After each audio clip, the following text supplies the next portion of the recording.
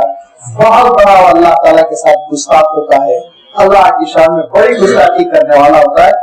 لہذا یہ ہماری قوم بڑی ظالم قوم ہے کہ یہ لوگ شرک کر رہے ہیں اور ہم ان سے دلیل طلب کر رہے ہیں، ہم کو مارنے پر آمادہ ہیں۔ وَإِذَا اعْتَزَلْتُمُوهُمْ، اب لا محالہ کیا رہ گیا؟ اعتزالہ کے معنی ہوتے ہیں الگ ہو جانا، علیحدہ ہو جانا۔ لہذا کہا کہ جب ہم ان سے الگ ہی ہو جائیں، وَمَا يَعْبُدُونَ إِلَّا اللَّهَ، اور ان کے وہ اللہ سے ہٹ کے جو جھوٹے خداؤں کی عبادت کر رہے ہیں اس سے ہم جب بیزار بھی ہو گئے اور الگ ہی ہو گئے تو پھر ہم کیا کریں؟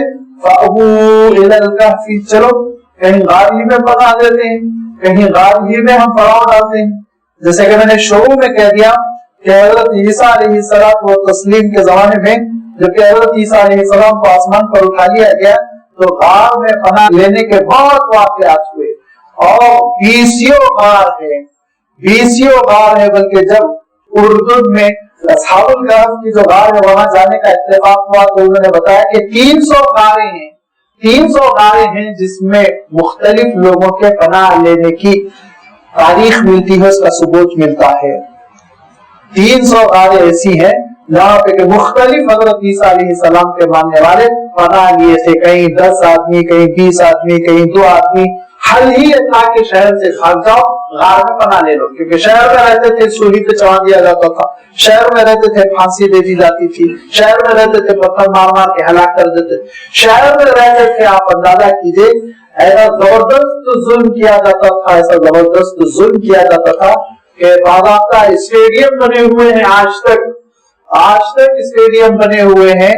اور دوسرا شام میں ایک اسٹیڈیم میں نے خود دیکھا، اور دوسرا اسٹیڈیم میں نے اردن میں خود دیکھا، کئی کلومیٹر کا ہے، کہ خوب اوپر سیڑھیاں بنا دی جاتی تھی اور نیچے مسطح میدان، اور ان لوگوں کو چھوڑا جاتا تھا شیروں سے لڑنے کے لیے، اور شیر ان سے لڑتا، ان پہ حملے کرتا، ان کے ٹکڑے کرتا، تڑپتے، تو پھر لوگ لطف لیتے کہ اپنا مذہب تبدیل کر دیا تھا، بھگتو اور بھگتو اس کا خمیازہ۔ یہ ظلم کی انتہا تھی جو ہوتی تھی، جو تاریخ میں محفوظ ہے، تاریخ میں اس کے تذکرے محفوظ ہے اور عمارتیں محفوظ ہے۔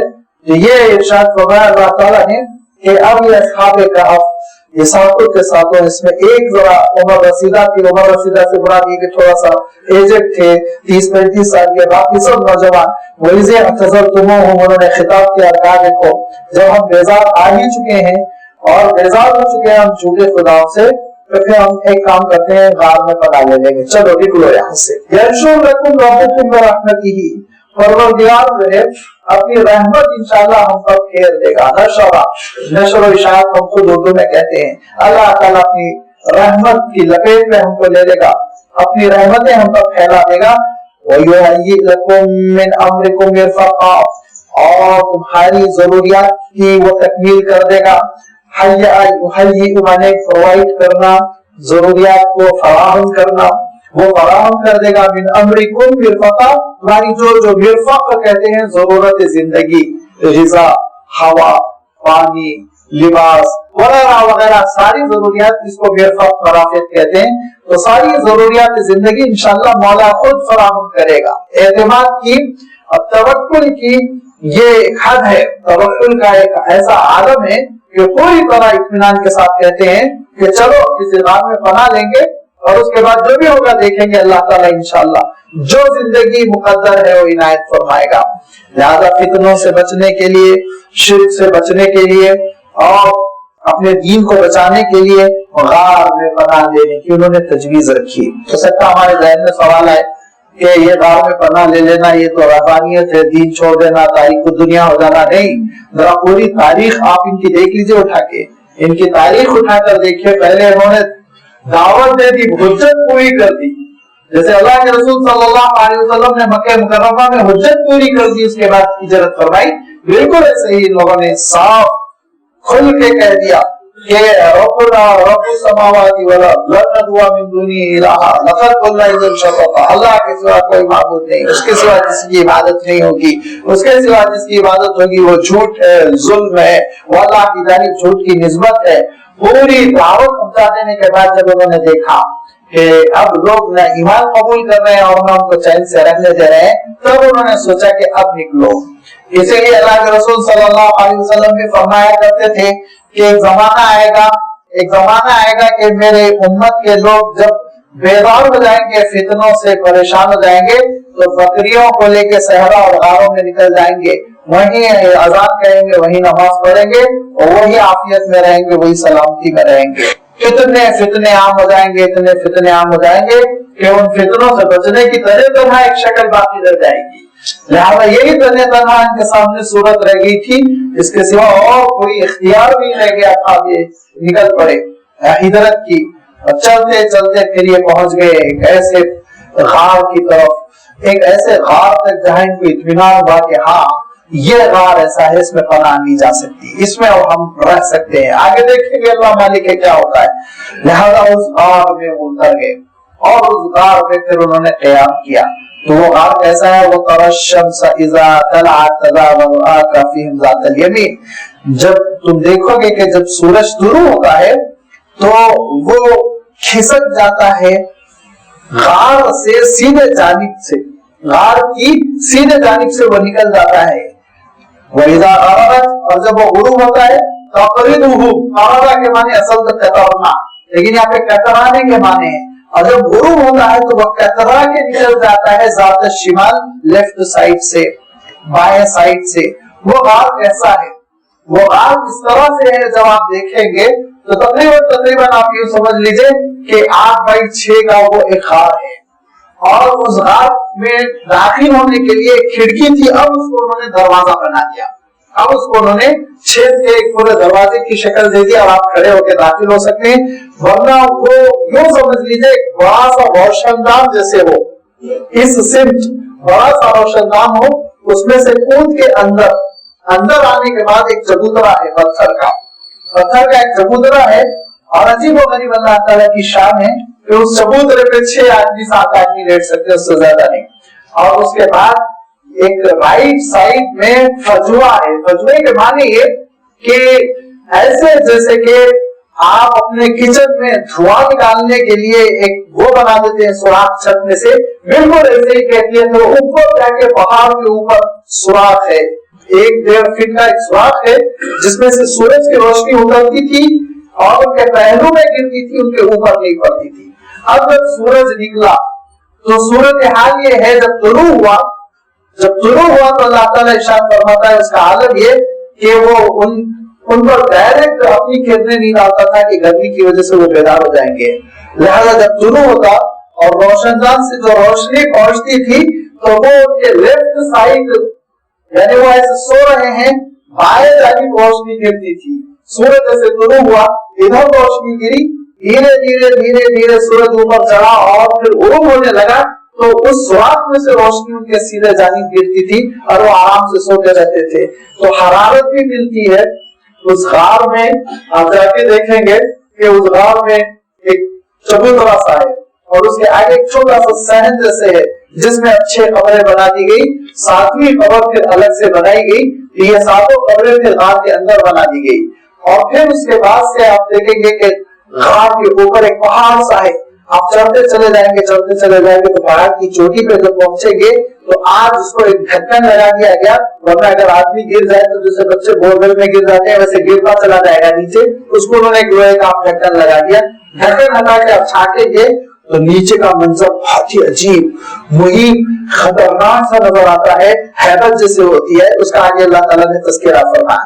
لہذا ارشاد فرمایا وَتَرَى الشَّمْسَ إِذَا طَلَعَتْ تَزَاوَرُ فِي ذَاتِ الْيَمِينِ، کہ رخ یہ ہے کہ یہ قبلہ ہے سمجھیے، اور اس طرف سے سورج نکلتا ہے اور وہ اس طرح لیٹ گئے اس چبوترے پہ پورے کے پورے، اور ادھر سورج جب نکلتا ہے تو فجوہ سے جو روشنی، سوراخ سے جو روشنی اور دھوپ گرتی ہے وہ ان کے دائیں جانب، اور سورج دائیں جانب، اور سورج جب ڈوبتا ہے تو بائیں جانب، جب سورج نکلتا ہے تو رائٹ سائڈ پر، اور جب سورج ڈوبتا ہے تو لیفٹ سائڈ پر ان کو وہ حرارت پہنچاتا ہے اور روشنی بھی ملتی ہے، لیکن راست اس کی کرنیں نہیں گرتی کہ ان کی نیند میں خلل ہو جائے۔ وَتَرَى الشَّمْسَ إِذَا طَلَعَتْ تَزَاوَرُ عَنْ كَهْفِهِمْ ذَاتَ الْيَمِينِ، اور تم دیکھو کہ سورج کو جب کہ وہ طلوع ہوتا ہے تو وہ کھسک جاتا ہے غار کے